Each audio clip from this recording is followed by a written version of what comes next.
menganggap kurang bagus, ya makruh ya kalau mendirikan sholat witir 1 rakaat tanpa ada temennya. Beliau tuh setiap sebelum tidur dia sholat witir. Tapi apakah dia sholat tahajud enggak? Suka timbul nih di masyarakat. Mana dalilnya habis sholat tarawih sholat tahajud? Ada nggak Nabi habis sholat tarawih sholat tahajud?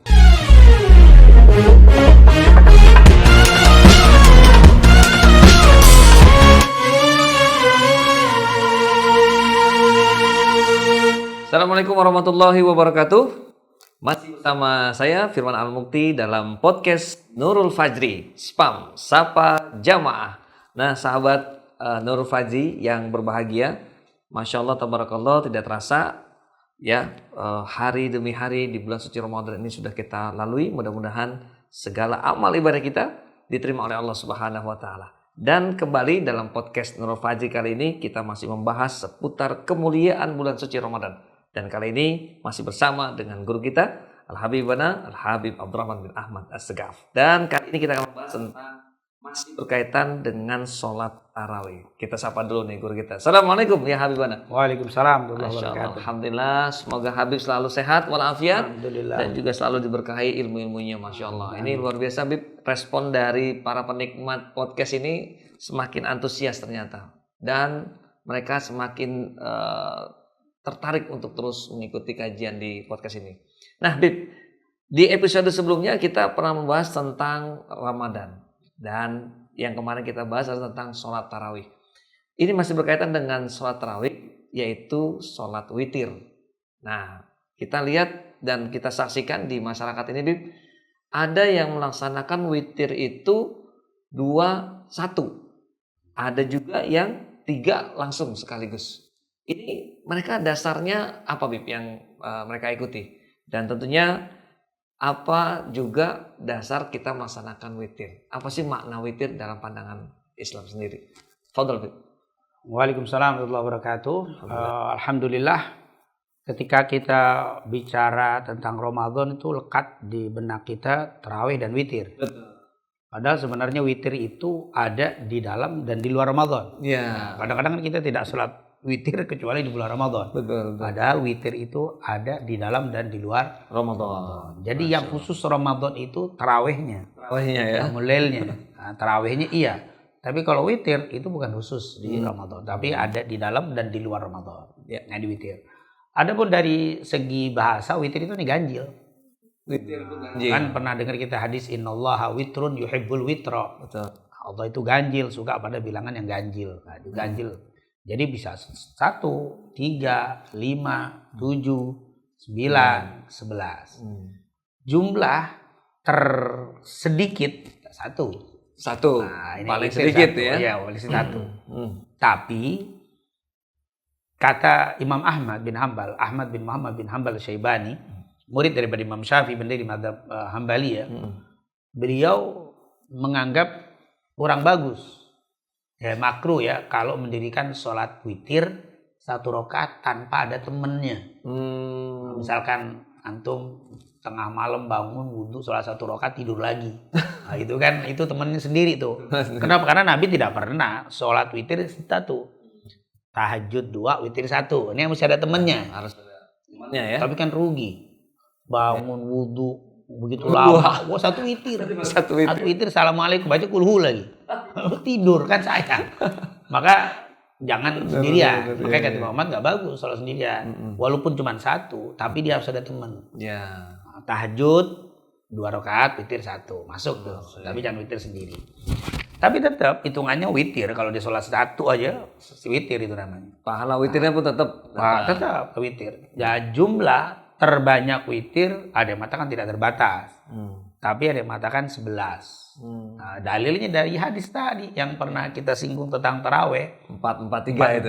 4-3. Dan Aisyah mengomentari kan radhiyallahu anha, Rasul tidak pernah lebih dari 11 di dalam dan di luar Ramadan. Berarti witirnya itu 11. Makanya tidak lebih dari 11. Tapi ada juga yang mengatakan tidak ada batasnya. Tapi Rasul tidak pernah lebih. Kalau kita mau ngikutin Nabi 11, tapi kalau ngikut 13 juga nggak masalah. Nah, mungkin ada orang lebih semangat kali kan, 13 silakan aja. Tapi Nabi itu kebanyakan 11. Nah itu jumlah terbanyak, tersedikit 1. Dan witir ini hukumnya tuh sangat sunnah muakkadah sekali. Pakai nama muakkadah sekali. Sebenarnya kan sunnah ada dua, bukan muakkadah sama muakkadah. Ini sunnah muakkadah ini. Menurut Imam Malik, Syafi'i dan Ahmad, kalau kita bicara 4 mazhab, ini sunnah muakkadah. Tapi aneh, menurut Imam Abu Hanifah wajib. Masya Allah. Jadi witir itu kalau nggak dilaksanakan dosa. Di dalam dan di luar Ramadan. Ini kan menunjukkan witir itu apa? Keutamaannya ya, luar biasa. Dalilnya itu kuat. Makanya sampai mengatakan wajib. Makanya kita diperintahkan jangan tidak mendirikan sholat witir. Di dalam atau di luar Ramadan. Tapi jumhur kebanyakan sunnah. Sholat witir hukumnya sunnah. Walaupun ada yang mengatakan wajib, tapi pendapat terbanyak adalah sunnah sholat witir ini. Tapi sunnahnya itu tadi ya? Sunnahnya muakkadah. Sunnah muakkadah. Dan waktunya yaitu setelah sholat isya. Sampai waktu subuh. Boleh habis sholat isya, boleh. Habis sholat isya, ba'diyah, witir. Boleh. Sampai waktunya antara sholat isya, setelah sholat isya, sampai menjelang subuh. Sampai subuh, sampai adzan. Sampai azan. Sampai adzan. Subuh kurang 5 menit kita sholat witir dapat. Masya Allah. Sampai subuh. Itu waktu. Jadi sangat luas panjang, ya, waktunya panjang ya. Betul. Makanya dikasih keringanan yang sangat luar biasa. Nah, paling afdol, nah kan waktunya segitu. Tapi kan ada afdol. Yang afdolnya akhir. Ij'alu akhira salatikum al-witr. Kata Rasulullah, ij'alu akhira salatikum, jadikan akhir salat kalian witir. Berarti kalau kita salat bangun malam, taubat, salat hajat, salat tahajud, akhirnya baru witir. Berarti yang terakhir, yang paling afdal. Tetapi tidak mengapa dikerjakan di awal. Nah, misalkan kita kalau takut bangun malam, takut kelewatan, saya sholat witir dulu. Setelah isya, setelah ba'diyah, saya sholat witir, baru saya tidur. Itu boleh nggak? Boleh. Itu di awal. Tapi kalau punya pilihan, di akhir apa di awal? Akhir lebih afdal. Di akhir. Tapi di awal boleh. Dalil dari mana? Hadis Bukhari Muslim. Dari Abu Hurairah. Rasulullah pernah bilang begini. Abu Hurairah pernah mengatakan begini. Awsani khalili bi thalathin. Awsani khalili, kata Abu Hurairah, aku telah diberikan wasiat oleh kekasihku. Awsani khalili, kekasihku. Abu Hurairah itu nyebut Nabi khalili. Jadi sahabat tuh kalau nyebut Nabi nggak mesti Rasulullah, nggak mesti Muhammad saja sallallahu alaihi wasallam. Tapi kadang dengan ungkapan khalili, habibi. Nah, kita kan suka sering itu ya kalau kita baca qasidah atau buatan madai ya. Puji-pujian ke Nabi itu apa dengan kalimat ya habibi ya, itu kan banyak kalimat-kalimat ya. Sayyidina wa habibina wa qurrati ayunina, itu boleh saja, itu ungkapan-ungkapan cinta. Abu Hurairah bilang, "Ausani khalili." Telah memberikan wasiat kepadaku kekasihku. Siapa itu Nabi Muhammad SAW? Bithalathin, dengan 3 perkara. La ada'uhunna, aku tidak pernah meninggalkannya sejak dikasih wasiat itu. Apa? Yaitu siam, yaitu berpuasa, yaitu salah satu ayam min kulli syahr, fi kulli syahr. Puasa 3 hari setiap bulan. Maksudnya ayam berbit, ya, 13, 14, 15. Terus rakaat duha, 2 rakaat sholat duha. Dan ini an utira qabla an argoda, yaitu mendirikan sholat witir sebelum tidur. Jadi ternyata amalan Abu Hurairah, Abu Hurairah sahabat Nabi ya, Abdurrahman bin Sakhar ad-Dausi itu radhiyallahu an, beliau tuh setiap sebelum tidur dia sholat witir. Tapi apakah dia sholat tahajud enggak? Sholat tahajud, Abu Hurairah nggak pernah ketinggalan tahajudnya. Tapi dia witir dulu sebelum tidur. Nah, ketika dia sebelum tidur dia witir, dia tidur nih. Bangun malam-malam dia tahajud, terus tanpa witir. Nah, katanya apa? La witrani fil lailah. Tidak ada 2 witir dalam satu malam. Jadi kalau kita udah witir, nanti bangun, tahajud dan seterusnya silakan, tapi nggak usah witir. Nah, jadi ini dalil yang menunjukkan witir boleh dilakukan di awal. Di awal ya. Tapi kalau mau pilih awal atau akhir lebih afdal. Afdalnya akhir. Kan kelasnya beda-beda. Ya. Kalau antum yakin bangun malam, akhir lebih bagus. Tapi kalau saya kayaknya malam nggak bisa bangun, afdalnya sebelum tidur. Oh. Jadi kondisi yang luar biasa ini fleksibel untuk apa? Setiap orang berbeda-beda. Jadi artinya kita melaksanakan sholat witir itu boleh di awal, boleh di akhir. Dan ketika kita misalkan memilih di awal, terus kemudian kita melakukan lagi amalan sholat, itu tidak perlu lagi witir ya? Tidak perlu witir. Tidak perlu lagi. Tidak boleh ada 2 witir satu malam. Dan tidak ada witir dalam satu malam 2 kali gitu ya. Oke, berarti ya ini banyak masyarakat juga yang memang perlu pemahaman ini, karena ada yang juga mengatakan witir, setelah witir di awal kemudian dia sholat tahajud misalkan, kemudian dia witir lagi. Ya. Ini gimana dulu? Ya. Sebaiknya nggak usah gitu ya? Sebaiknya nggak usah, karena witir itu kan ketika kita di Ramadan ini ya, kita sholat berjamaah dengan imam. Nah, kemudian selesai sholat dengan imam kan sampai tutup dengan witir. Ya. Nah, habis sholat witir kita ikut selesai dengan imam, selesai pulang. Ya. Kita pas tidur istirahat, bangun malam hari sholat tahajud boleh aja. Nggak dilarang kita sholat tahajud lagi. Betul. Karena sholat witir bukan berarti penutup. Abu Hurairah menjadikan witir sebelum tidur dan dia sholat lagi malamnya. Berarti kan nggak jadi penutup. Betul. Maka dia waktu bangun sholat tahajud silakan, mau sholat tahajud, sholat hajat, sholat taubat silakan. Tapi tidak perlu witir lagi karena sudah sholat sama imam. Imam tadi. Nah, ini. Tapi akhirnya ada timbul jamaah yang begitu. Kalau begitu katanya sholat witir yang terakhir paling bagus daripada di awal kan. Oh kalau begitu saya ikut sholat tarawih sama imam, giliran witir saya berhenti, saya pulang. Karena nanti saya tahajud, saya sholat witir. Enggak. Tetap kalau kita sholat sama imam, lebih afdol sampai selesai. Nah ini hadis diriwayatkan oleh Abu Dawud, Tirmidzi, Nasai, Ibnu Majah. Dengan sanad sahih dari Abu Dar, sahabat Nabi yang bernama Abu Dar.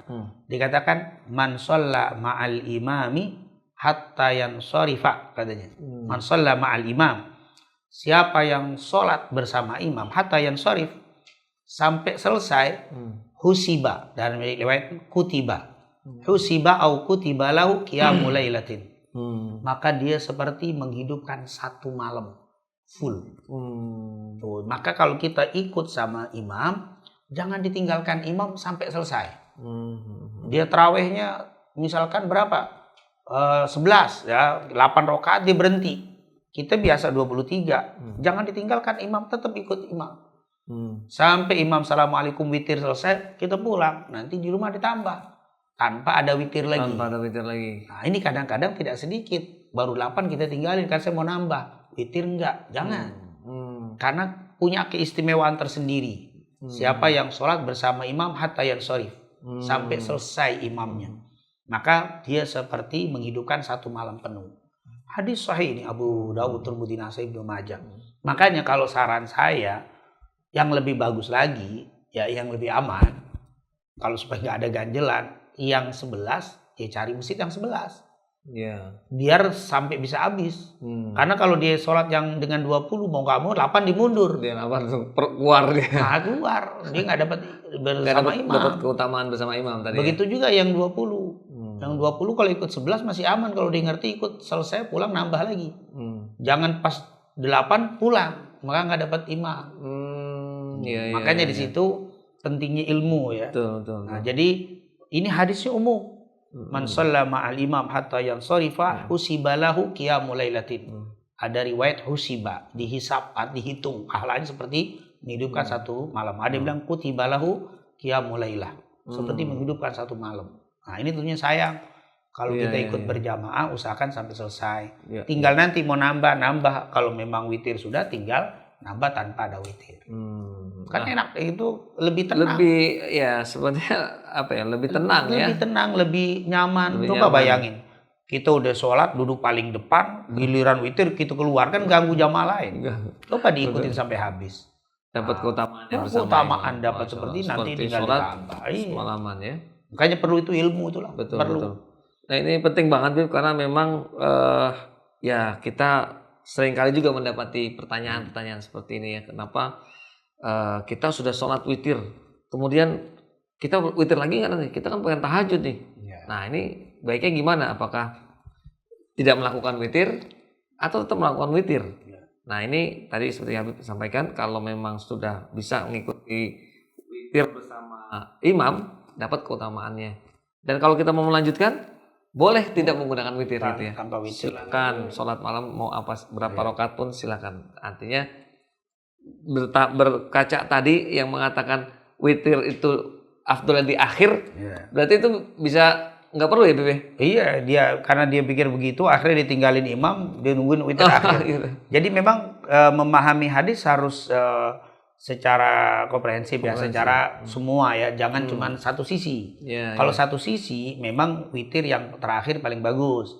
Tapi ada hadis lain, sholat bersama imam sampai selesai seperti menghidupkan satu malam. Ketika digabung begini, maka pilihannya begini. Kalau saya bisa memilih sholat sendirian, sholat witir sekarang atau nanti malam, afdol nanti malam. Tapi kalau saya ikut imam, maka ikutin. Kenapa? Ju'ilal imamu liyutamma bihi. Dijadikan imam itu sebagai imam untuk diikuti. Jadi jangan ditinggalkan di tengah jalan. Kan kalau di tengah jalan ya jujur kita juga kecewa. Tadi sholat waktu jamaah banyak, pas salam kok kemana belum habis udah pada bubar. Itu kan mengecewakan imam. Nah kita harus ikut. Nah kemudian ada pertanyaan juga yang suka timbul nih di masyarakat. Mana dalilnya habis sholat tarawih sholat tahajud? Ada nggak Nabi habis sholat tarawih sholat tahajud? Juga sebenarnya itu pertanyaan bisa dijawab kalau kita melihat cerita pembahasan kita tentang sholat tarawih kemarin. Kan Nabi kan habis sholat isya, dzikir, sholat ba'diyah, Rasulullah masuk ke rumah tidur. Tengah malam Rasulullah keluar, sholat sampai subuh. Berarti tarawihnya Nabi ya tahajudnya Nabi. Jadi nggak perlu kan udah tidur. Nah kalau kita kan belum tidur kan. Yang membedakan qiyamul lail dengan tahajud itu kan beda ya. Tarawih dan tahajud itu beda. Ada yang mengatakan kalau tarawih kan nggak mesti tidur. Tapi kalau tahajud afdolnya tidur. Kata afdolnya tidur. Jumhur kata ulama nggak pernah Nabi sholat tahajud tanpa tidur. Ada bedanya sholat malam mutlak itu tanpa tidur. Antum nggak bisa tidur nih dari isya nggak bisa tidur jam 11 wudhu sholat itu namanya sholat qiyamul lail. Sholli sunnah rakatain lillahi ta'ala. Tapi kalau antum tidur bangun tengah malam wudu sholli sunnah tahajud. Nah, karena waktu menafsirkan ayat wa minal laili fatahajjat bihi nafilatan lak asa ayyab'atsaka rabbuka maqaman mahmuda. Fatahajjat itu ada yang mengatakan tidur. Yaitu sholat yang dilakukan setelah tidur. Ada makanya ulama fikih bilang bedanya qiyamul lail dengan tahajud, tidak setiap qiyamul lail itu tahajud. Tapi setiap tahajud itu qiyamul lail. Kan begitu kan? Tidak semua qiyamul lail itu tahajud. Dan setiap tahajud sudah pasti qiyamul lail. Qiyamul lail. Seperti Ramadan nih. Man qoma Ramadan menghidupkan malam Ramadan. Ya maaf ibu-ibu yang sedang haid tidak bisa tarawih, tidak bisa tahajud. Tapi bisa nggak qiyamul lail? Bisa. Dia bangun, nyiapin sahur untuk suaminya, untuk istri itu qiyamul lail, menghidupkan malam. Betul. Dia habis itu dia nungguin masakan dzikir astagfirullah, baca sholawat, baca sayyidul istighfar, dia berdoa, boleh orang haid. Jadi itu namanya qiyamul lail. Qiyamul lail tidak harus bentuk sholat. Tidak bentuk harus sholat. Tapi ibadah-ibadah lain pun yang dilakukan di malam. Iya, orang-orang dulu tuh qiyamul lail kalau di luar Ramadan nih, orang-orang dulu qiyamul lail apa? Di antaranya ngisi kamar mandi nimba atau isi air dari wadi dari lembah ditaruh di di kamar mandi jika orang bangun subuh di masjid udah penuh airnya dulu kan nggak ada ledeng mereka ngisi malam-malam habis tahajud diisi itu namanya qiyamul lail. Dulu kita dengar sering seperti Ali Zainal Abidin anak Sayyidina Husain cucu Rasul SAW cicitnya Rasul Ali Zainal Abidin ibn Husain ibn Ali binti Fatimah bin Fatimah binti Rasul cucunya Rasul Ali Zainal Abidin. Apa qiyamul lailnya? Dia setelah qiyamul lail ibadah dengan tahajud, beliau ini suka keliling ke fuqara wal aramil, ke orang-orang fakir, janda-janda miskin, naruh itu sembako ditaruh di depan pintu-pintu mereka. Dibawa sendiri. Waktu dia meninggal, dimandikan, yang mandiin jenazah beliau, di sini itu kelihatan kapal. Baal ya, kapalan nih kalau kata orang sekarang. Bekas ya. Bekas bawa sendiri. Dia nggak, bahkan anak muridnya nggak tahu kalau dia begitu. Itu namanya qiyamul lailnya. Jadi qiyamul lail itu bisa nggak cuma sholat doang. Tapi konsep markoma di sini Ramadan adalah tarawih. Tapi di luar tarawih, kalau nanti qiyamul lail harus tarawih, kasihan ibu-ibu yang nggak bisa. Lagi haid, lagi nifas, apa nggak mungkin dapat Lailatul Qadar? Mungkin bisa jadi didapat. Ada, jadi itu qiyamul lail. Mungkin ada saudara kita yang sakit di rumah sakit, nggak bisa sholat tarawih, tapi dia berzikir. Biasanya sholat, tiba-tiba dia sakit, terus dia berzikir, subhanallah, menyebut nama Allah. Ada Lailatul Qadar, boleh jadi didapat, walaupun nggak tarawih. Karena biasanya dia tarawih, tapi karena kondisi nggak bisa. Perempuan kan udurnya dari Allah itu kalau begitu kan. Nah, jadi Nabi memang nggak pernah habis sholat tarawih tidur sholat tahajud, karena Nabi nggak begitu modelnya. Nabi habis sholat isya tidur dulu, tengah malam beliau bangun sampai subuh. Berarti kan udah masuk tarawihnya dan tahajudnya. Nah, jadi kalau ditanya apakah Nabi pernah habis tarawih tahajud? Enggak. Ada juga yang berpendapat sebenarnya tarawih itu lebih afdol dari tahajud. Jadi kalau antum dipilih, antum tahajud tapi nggak usah tarawih, atau tarawih tanpa tahajud, tarawih lebih afdol untuk bulan Ramadan. Tapi di luar Ramadan tahajud. Kan Rasulullah pernah ditanya, ya Rasulullah, ayyus salati afdal ba'dal faridah? Faqala Nabi sallallahu alaihi wasallam, as-salatu fi jawfil lail. Ya Rasul, salat apa sih yang paling afdal setelah salat fardu? Nabi bilang, salat di tengah malam. Itu di luar Ramadan. Tapi kalau di Ramadan, seandainya ada orang dipilih tarawih, dia tidak tahajud, atau dia tahajud tapi nggak tarawih. Kata para ulama, tarawih lebih afdal untuk Ramadan, karena ini khususiyah. Nah, ini jadi merupakan perkara yang harus difahami tentang tahajud. Dan jangan disalahkan orang yang habis tarawih pulang nunggu waktu masak, dia tahajud dulu, dia silakan saja, nggak ada larangan. Tidak ada larangan ya. Nggak ada larangan. Dan itu jangan dibilang Ustaz, kan ibadah itu harus ada dalil. Oh iya, namanya man qoma Ramadan, menghidupkan malam Ramadan bukan sebatas tarawih. Antum kan masih bisa terus. Sampai, dan tidak ada batasan tarawih. Kan sudah kita jelaskan di pertemuan sebelumnya, tidak ada batasan. Mau sekilakan, Masya Allah. Semampunya. Mau sholat apapun silakan. Ya. Nah ini Masya Allah ya, memang banyak pandangan-pandangan ataupun pendapat-pendapat yang memang sebagian besar masyarakat belum tahu nih. Ternyata memang sholat sunnah tarawih itu punya keutamaan sendiri di bulan Ramadan. Sehingga tanpa dia harus melaksanakan sholat tahajud pun itu sudah menghidupkan malam-malam. Tapi lebih afdal lagi mungkin kalau mereka tetap melaksanakan sholat yang lainnya, itu lebih bagus. Bukan berarti tahajudnya lebih diutamakan. Bukan. Sholat tarawihnya boleh tinggalkan. Nah, ini sangat rugi sebenarnya. Ini yang penting. Jadi karena keutamaan di bulan Ramadan ini, seluruh aktivitas yang berkaitan dengan bulan suci itu, khususnya sholat malamnya tarawih, itu yang harus menjadi prioritas untuk dilanjutkan ya. Dan itu ada tambah catatan itu. Jadi ibadah yang ada di Ramadan tidak menghapus ibadah yang sudah ada. Nah, ini. Jadi sholat ba'diyah isya jangan ditinggalkan. Tetap habis sholat ba'diyah isya baru tarawih. Nah, ini juga kadang-kadang dia sholat tarawih tapi ba'diyah ditinggalkan. Nah, jadi intinya Ramadan itu menambah ibadah, bukan menghapus ibadah. Betul. Tidak ada yang dihapus di ibadah di bulan Ramadan. Witir tetap, tahajud kalau mau silakan. Jadi nggak ada yang dihapus gara-gara Ramadan, justru ditambah. Nah, ini sering juga nih terjadi nih. Lupa kadang-kadang sholat ba'diyah nggak pakai sholat ba'diyah. Salah, ba'diyah tetap harus itu. Ba'diyah isya itu harus. Kadang karena melihat patokan waktu, udah jam 8, langsung nggak pakai ba'diyah, langsung hajar. Tarawih. Ini jadi menghilangkan yang afdol ya. Padahal boleh dikatakan tadi ya, sholat ba'da Isya itu lebih afdol daripada sholat tarawih gitu kan. Makanya itu jangan dikurang. Kecuali ada yang dikurangi apa itu, maaf ya, kalau berwudu madmadah, kumur-kumur jangan dihilangin. Yang biasa kumur-kumur berwudu jangan Ramadan nggak kumur-kumur, tetap kumur-kumur. Nah, itu yang nggak boleh biasa kumur 3 kali, Ramadan 6 kali. Nah, itu nggak boleh. Tetap hukum sesuai. Jadi nggak ada orang kehausan 6 kali, itu bahaya itu. Karena kalau orang kumur yang biasa dia sholat wudu, duhur, asar, kumur, waktu di kumur ternyata maaf tidak terasa, tidak sengaja ketelan nggak batal. Kenapa? Sesuai dengan aturan. Yang nggak boleh itu berlebihan. Nah jadi tidak dikurangi yang sudah ada. Yang dikurangi ada beberapa hal yang menyebabkan kita tambah seger. Misalkan minyak wangi. Itu sebagian ulama kalau sudah duhur makruh minyak wangi. Badal asar tuh makruh karena itu bikin seger kan. Itu ada yang memakruhkan dari mazhab sebagian Syafi'iyah nggak boleh. Bersiwak setelah duhur enggak, tapi mazhab Hanafi tetap boleh. Tapi kalau sebagian dari mazhab Syafi'iyah nggak boleh karena itu menyegerkan kan. Siwak seger loh, sama sikat gigi pakai odol kalau udah jam 2 jam duhur itu tidak bagus. Itu jadi yang itu aja. Tapi selebihnya ibadah-ibadah yang biasa tetap jangan dikurangin. Termasuk Jangan tadi dibuang. wudhu tetap aja.